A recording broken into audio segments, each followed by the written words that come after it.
welcome to another sketchbook tutorial. Today I'll teach how I made this amazing landscape scene on Sketchbook. Let's get into it. I started by creating my canvas. My resolution was 1920 by 2400. Let's set our background color to dark blue. I create a layer and start drawing from the background to the midground and foreground using the lasso tool. Just the basic structure of what I want, a basic silhouette. I also make sure I draw them on each separate layer, making the color darker the closer they get to the foreground.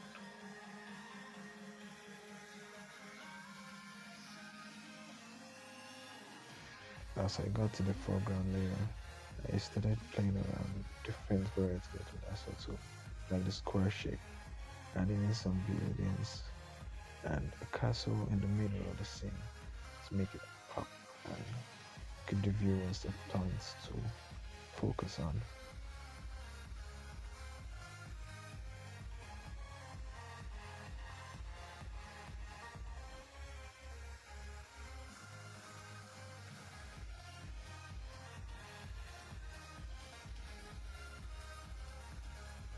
Once I was done with that, I filled it in with the darkest color and then considered why not make the other layers also have structures in them, and I did that also using the lasso tool, but I had to pick the color of that certain layer before doing so.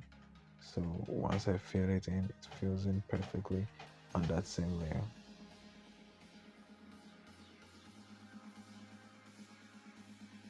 After filling in, I made sure to lock the layer.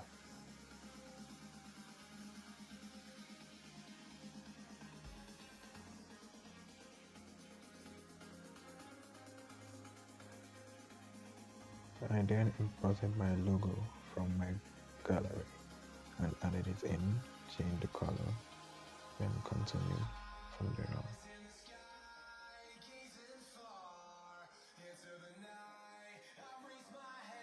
Once my logo was in, I created a new layer above every layer. I used the lasso tool to select where I felt the light was going to be shining from or shining on that layer. I started from the background, the furthest layer, and selected some flat surfaces above on it. I initially made the layer multiplier layer, to which I changed it to a screen layer later on.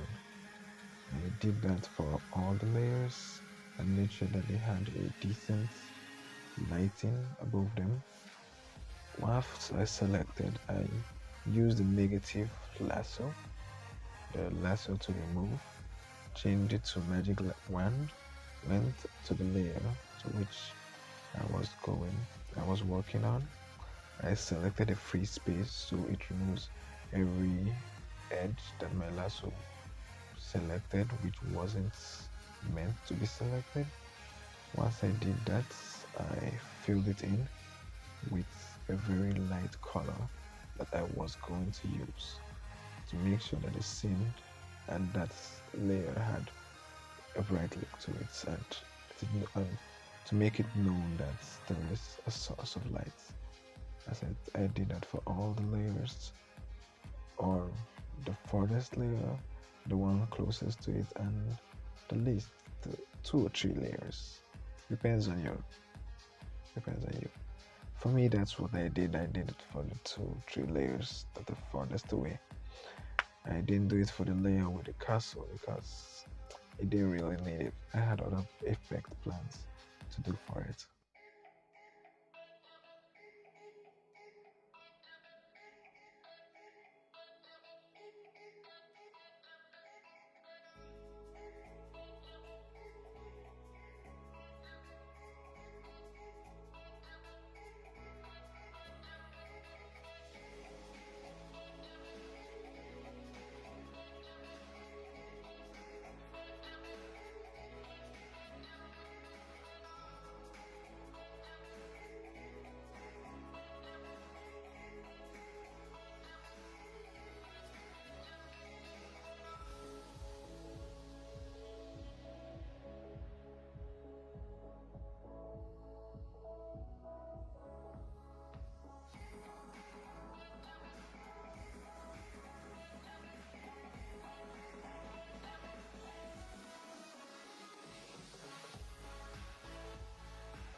After that was done, I created a new layer and used the salty watercolor brush to add a mist effect between the layers and make them feel a little distant.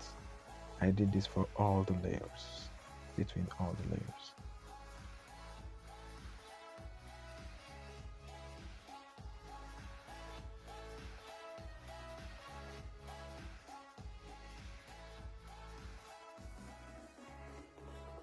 By the time I got to the closest layer, that's the foreground layer, I switched to the airbrush. I used it to add a little bit of pop to that layer.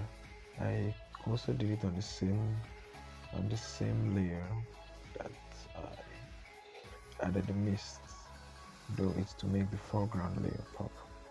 But it was drawn on the same layer that had the mist.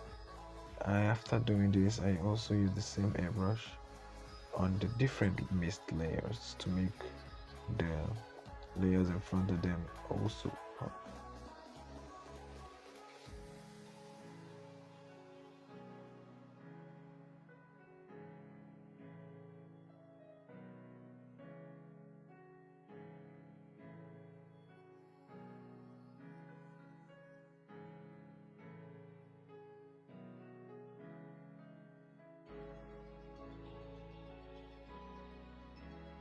I added a multiply layer below the screen layer, the same way I used the lasso tool to select and fill it in for the screen layer.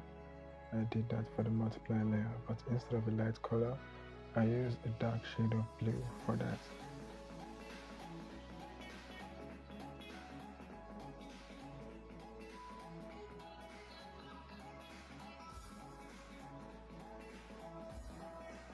Next I did was to make a gradient, a multiply gradient above every layer except the foreground layer.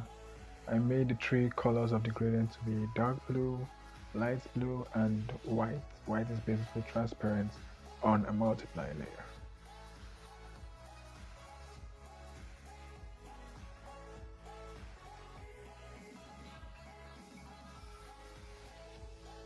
I then added white using the flow airbrush to make the bottom of each of the multiply layers from all the rocks and those parts to be brighter.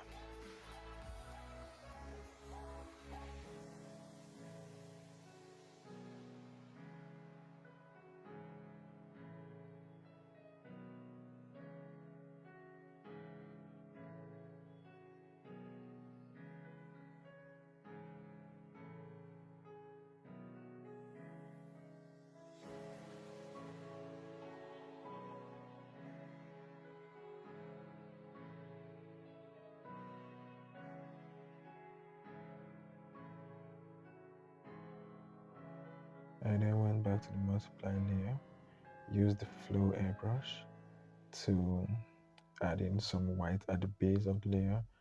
The layer was locked, so I didn't airbrush anywhere outside the layer. I added white to make it more bright at the bottom, make the layer not to stand out too much as it's not the focus that I wanted. After all that, I went to the other layers we didn't have a screen layer. Used the same flow airbrush, selected a very dark color, and made the top of those layers to be dark, so the bottom will actually be lighter. I did that for the layers that didn't have the screen layer, including the closest layer to us, which I usually exempt in most processes. I also did it for this one, so it looks darker at the top. After making it darker at the top, I made the bottom part of the layer a little lighter.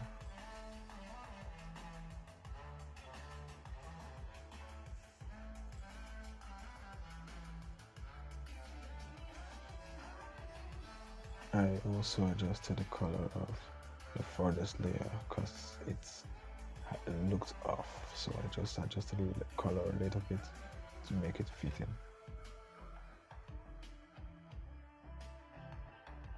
Next was the stars. I used the speckled brush to add in the stars. I've added them behind the multiply layer. Then after adding a lot of them, I added them in front of the multiply layer also. The layer I used was the add layer.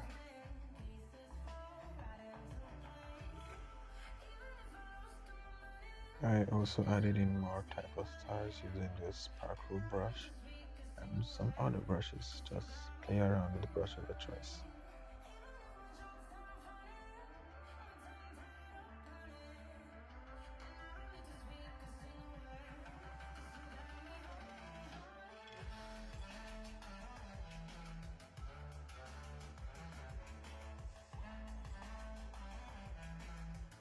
So I added a color dodge layer behind my logo to give it a glow effect. After doing that, well, I finished up the whole scene by adding a multiply layer above everything. Using that multiply layer, I made the edges of the whole image darker, so the focus will be on the center of the image, where the logo and the tower are.